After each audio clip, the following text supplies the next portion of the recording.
To my YouTube channel R K study. Student, आज मैं SST जो आपको शिक्षा निदेशालय के द्वारा जो है सो दिया गया है प्रैक्टिस पेपर, उसका हल मैं करवा रहा हूँ।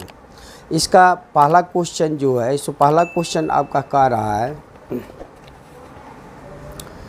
कि सविनय अवज्ञा आंदोलन में महिलाओं की भूमिका का उल्लेख कीजिए। सबसे पहले इस क्वेश्चन का आप स्क्रीनशॉट ले लीजिए। सविनय अवज्ञा आंदोलन में महिलाओं की भूमिका का उल्लेख कीजिए। तो इसका आंसर हम लिखेंगे, देश भर में लाखों महिलाएं ने गांधी जी के नमक कानून तोड़ो आंदोलन में सम्मिलित होकर सक्रिय सहभागिता निभाते हुए व्यापकता प्रदान की। महिलाओं ने जुलूसों में हिस्सा लिया, नमक बनाया, विदेशी कपड़ों व शराब की दुकानों की पिकेटिंग की। बहुत सारी महिलाएं जेल में भी गई। इस प्रकार जो है सो सविनय अवज्ञा आंदोलन ने महिलाओं की भूमिका उल्लेखनीय है।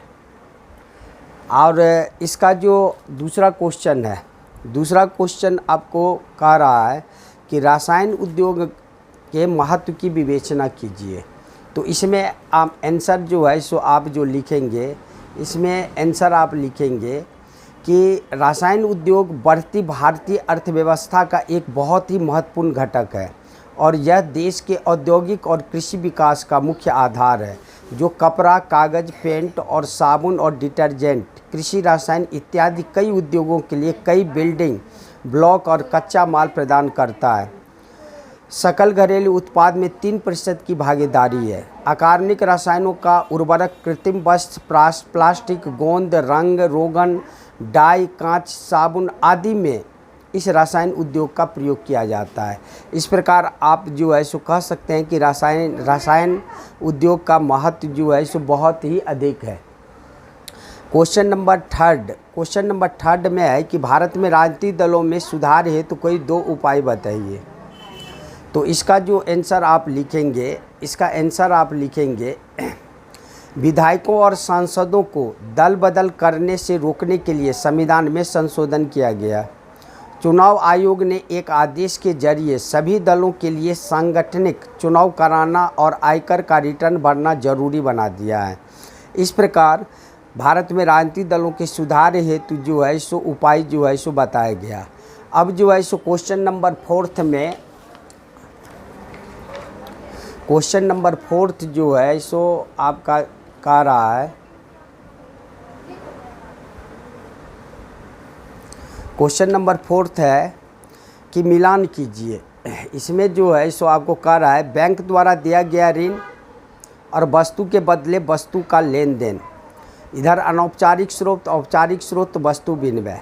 तो बैंक द्वारा लिया गया ऋण, बैंक द्वारा दिया गया ऋण औपचारिक स्रोत है और वस्तु के बदले वस्तु का लेन देन वस्तु विनिमय कहलाता था। इस प्रकार फर्स्ट में आप बी को मिलाएंगे और सेकंड में सी को मिलाएंगे। उसके बाद नेक्स्ट क्वेश्चन आपका 5th नंबर क्वेश्चन है कि सीमांत सड़कों का महत्व लिखिए।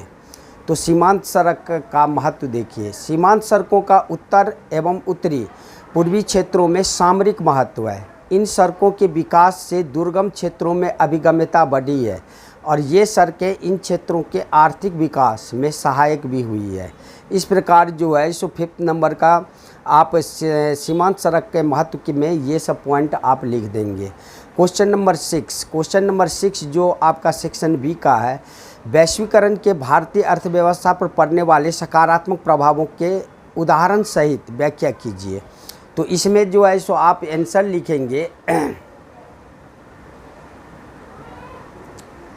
सबसे पहले आप लिखेंगे कि विश्व व्यापार में बढ़ोतरी वैश्वीकरण का प्रभाव है कि इससे विश्व व्यापार में वृद्धि हुई है।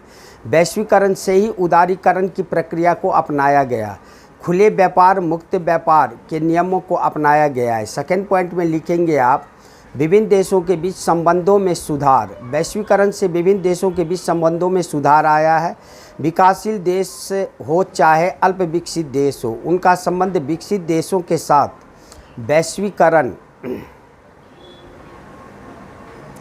वैश्वीकरण प्रक्रिया द्वारा व्यापार करने से अच्छा हो पाया है। नेक्स्ट पॉइंट लिखेंगे कि आर्थिक विकास के दर में वृद्धि, इससे सभी देशों की आर्थिक स्थिति में सुधार आया है। उसके बाद आप जो है सो वैसे तो ये क्वेश्चन नंबर 6 3 नंबर का है, तो 3 पॉइंट काफ़ी है, लेकिन आप ये भी याद कीजिए, याद रखिए कि वैश्वीकरण के कारण रोजगार के अवसर में वृद्धि हुई, उसके बाद विश्व एकता में वृद्धि हुई, प्रौद्योगिकी के विस्तार में वृद्धि हुई। इस प्रकार जो है सो आप कह सकते हैं कि क्वेश्चन नंबर 6 में ये सारे के सारे सकारात्मक प्रभाव जो है सो ये दिया गया है। उसके बाद इसी का जो अथवा का क्वेश्चन है, 6 का जो अथवा है, उसमें क्वेश्चन है वैश्वीकरण को अपने शब्दों में परिभाषित कीजिए। तो इसमें आप आंसर लिखेंगे कि वैश्वीकरण विभिन्न देशों के बीच परस्पर संबंध और तीव्र एकीकरण की प्रक्रिया है। बहुराष्ट्रीय कंपनियां वैश्वीकरण की प्रक्रिया में मुख्य भूमिका निभा रही है। विभिन्न देशों के बीच अधिक से अधिक वस्तुओं और सेवाओं और निवेश और प्रौद्योगिकी का विकास हो रहा है। यह विभिन्न देशों के बीच लोगों के आवागमन में सहायता करता है। इतना आप लिख दिए वैश्वीकरण में, तो ये काफ़ी है। उसके बाद क्वेश्चन नंबर 7, क्वेश्चन नंबर 7 जो है सो आपको कह रहा है कि भारत में ब्रिटिश साम्राज्य भारतीयों के सहयोग से ही स्थापित हुआ था और यह शासन इसी सहयोग के कारण चल पा रहा है। अगर भारत के लोग अपना सहयोग वापस ले लें तो ब्रिटिश शासन ढह जाएगा। इस कथन के आलोक में असहयोग आंदोलन के कारणों का विश्लेषण कीजिए। तो आप इसमें जो है सो आप आंसर लिखेंगे सबसे पहले कि अपनी प्रसिद्ध पुस्तक हिंद स्वराज 1919 में महात्मा गांधी ने कहा था कि भारत में ब्रिटिश शासन भारतीयों के सहयोग से ही स्थापित हुआ है और यह शासन इनके सहयोग के कारण चल पा रहा है। अगर भारत के लोग अपना सहयोग वापस ले लें तो साल भर के भीतर ब्रिटिश शासन समाप्त हो जाएगा और स्वराज की स्थापना हो जाएगी। महात्मा गांधी ने महसूस किया कि जलियांवाला बाग घटना के बाद एक बृहत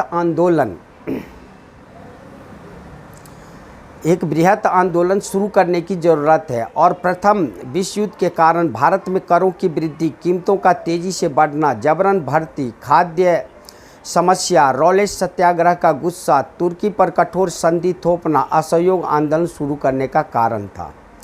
इतना पॉइंट आप इसको जो है सो लिख देंगे तो काफ़ी है। उसके बाद आपका क्वेश्चन नंबर जो है सो 8 है आपका कि लोकतंत्र आर्थिक असमानताओं को कम करने में सफल नहीं रहा है। क्या आप इस कथन से सहमत हैं? न्यायोचित ठहराइए। तो 8वां का जो है सो आप आंसर लिखेंगे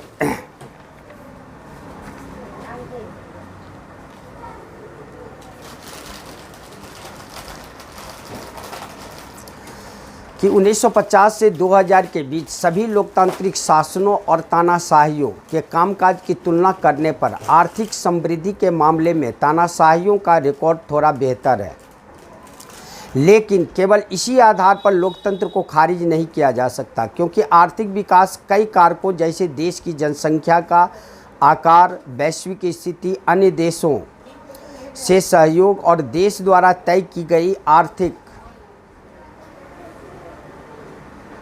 प्राथमिकताओं पर भी निर्भर करता है। दूसरा पॉइंट लिखेंगे, हालांकि लोकतांत्रिक व्यवस्थाएं आर्थिक असमानताओं को कम करने में ज़्यादा सफल नहीं हुई है, लेकिन इसके बावजूद लोकतांत्रिक व्यवस्थाएं ही बेहतर है क्योंकि इसके अन्य कई सकारात्मक फायदे भी हैं। नेक्स्ट पॉइंट में आप लिखेंगे, भारत जैसे लोकतांत्रिक देशों में गरीबी लगातार घटी है, मध्य वर्ग की आय बढ़ी है। इसीलिए आप ये कह सकते हैं कि लोकतंत्र आर्थिक असमानताओं को कम करने में सफल नहीं रहा है, लेकिन फिर भी लोकतांत्रिक शासन व्यवस्था अन्य शासन व्यवस्था से बेहतर है। क्वेश्चन नंबर 9, क्वेश्चन नंबर 9 में क्वेश्चन है आपका कि राजनीतिक दलों का उदय प्रतिनिधित्व पर आधारित लोकतांत्रिक व्यवस्थाओं के उभार के साथ जुड़ा है। क्या आप सहमत हैं? अपने उत्तर के समर्थन में तर्क दीजिए। तो इसका जो है सो आंसर जो है सो आप लिखेंगे कि बड़े समाजों के लिए प्रतिनिधित्व आधारित लोकतंत्र की ज़रूरत होती है। दूसरा पॉइंट लिखेंगे, जब समाज बड़े और जटिल हो जाते हैं तब उन्हें विभिन्न मुद्दों पर अलग अलग विचारों को समेटने और सरकार के नज़र में लाने के लिए किसी माध्यम या एजेंसी की ज़रूरत होती है। नेक्स्ट पॉइंट लिखेंगे कि विभिन्न जगहों से आए प्रतिनिधियों के साथ करने की ज़रूरत होती है ताकि एक जिम्मेवार सरकार का गठन हो सके। सरकार का समर्थन या उस पर अंकुश रखने, नीतियां बनवाने और नीतियों का समर्थन अथवा विरोध करने के लिए उपकरणों की ज़रूरत होती है। इसलिए राजनीतिक दलों का उदय प्रतिनिधित्व पर आधारित लोकतांत्रिक व्यवस्था के उभार के साथ जुड़ा है। उसके बाद इसी का अथवा का जो है सो क्वेश्चन था आपका कि वर्तमान में राजनीतिक दलों के समक्ष चुनौतियों की व्याख्या कीजिए। बहुत इंपॉर्टेंट क्वेश्चन है। तो इसका आंसर लिखेंगे कि पार्टी के भीतर आंतरिक लोकतंत्र का न होना एक बड़ी चुनौती है। इससे सारी ताकत एक या कुछ नेताओं के हाथ में सिमट जाती है। इसलिए आप कह सकते हैं कि राजनीतिक दलों के समक्ष ये सबसे बड़ी चुनौती है कि पार्टी के भीतर आंतरिक लोकतंत्र का न होना। नेक्स्ट पॉइंट लिखेंगे वंशवाद की चुनौती। इसको आप डिफाइन करेंगे कि हम देखते हैं कि जितने भी राजनीतिक दल होते हैं उसमें सबसे बड़े पोस्ट पर जो कार्य करता है वो किसी न किसी जो है सो आपको राजनीतिक दल के सबसे बड़े व्यक्ति का जो है सो वंश से ही संबंधित होता है। बड़े से बड़े पोस्ट पर वंशवाद जो है सो देखा जाता है। टिकट भी जो मिलता है वो बड़े से बड़े जो राजनीतिक दल के नेता होते हैं वो अपने सगे संबंधी को ही टिकट भी दिलवाते हैं। तो इस प्रकार आप कह सकते हैं कि वंशवाद की चुनौती एक राजनीतिक दलों के समक्ष सबसे बड़ी चुनौती है। उसके बाद है पार्टियों में पैसा और आपराधिक तत्वों की घुसपैठ। इसमें जो है सो देखा जाता है राजनीतिक दल जो है सो कुछ भी चाहे, वो चाहता है कि हम किसी भी हालत में जो है सो हम जीत जाएं ये चुनाव। इसके लिए वो कुछ भी करने के लिए तैयार होता है। वो पैसे जो है सो लुटाने के लिए तैयार होता है। आपराधिक तत्वों से भी वो जो है सो आपको मित्रता बढ़ाने की कोशिश करता है जिससे कि हम किसी भी हालत में जीत पाएँ। उसके बाद पार्टियों के बीच विकल्पहीनता। पार्टियों के बीच विकल्प भी नहीं होता है क्योंकि एक ही व्यक्ति इस पार्टी से उस पार्टी, उस पार्टी से उस पार्टी करते रहते हैं। और पार्टियों के बीच में विकल्पहीनता इस सेंस में भी आप कह सकते हैं कि वहाँ पे जो है सो अपने सगे संबंधी ही बड़े से बड़े पोस्ट पे रहते हैं। वो जो है सो आपको कोई भी निम्न कोटि के जो व्यक्ति जीत कर वहाँ पहुँचते हैं उन्हें बड़े से बड़े पोस्ट पर जो है सो कभी भी रखने की कोशिश नहीं करते। इस प्रकार जो है सो इस क्वेश्चन का जवाब आप इस हिसाब से दीजिएगा। Question number 10।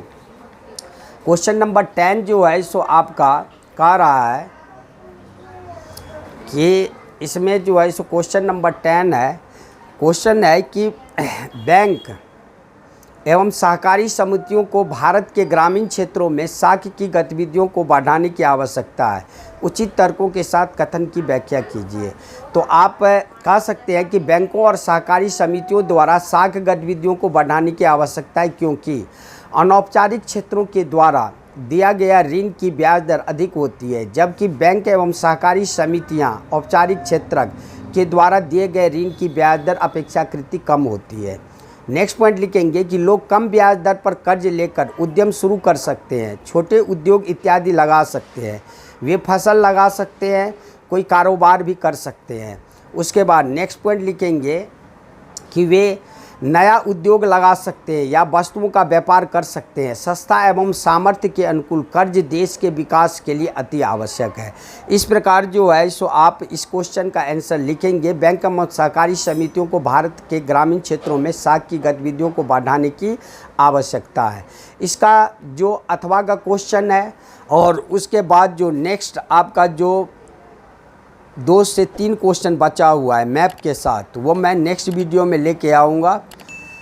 और अभी तक जो भी मैं क्वेश्चन आपको बताया हूँ उसको आप जो है सो 2 से 3 बार जो है सो आप कम से कम पढ़ लीजिएगा, क्योंकि अभी तक देखा गया है कि जो सैम्पल पेपर आप CBSE द्वारा जारी किया गया उससे बहुत सारे क्वेश्चन जो है सो आया है और उसी के बेस पे आया है। इसीलिए इस सब क्वेश्चन को आप देख लीजिएगा। इसके बाद नेक्स्ट वीडियो में इसके अलावा जो क्वेश्चन बचा है वो मैं लेके आऊँगा।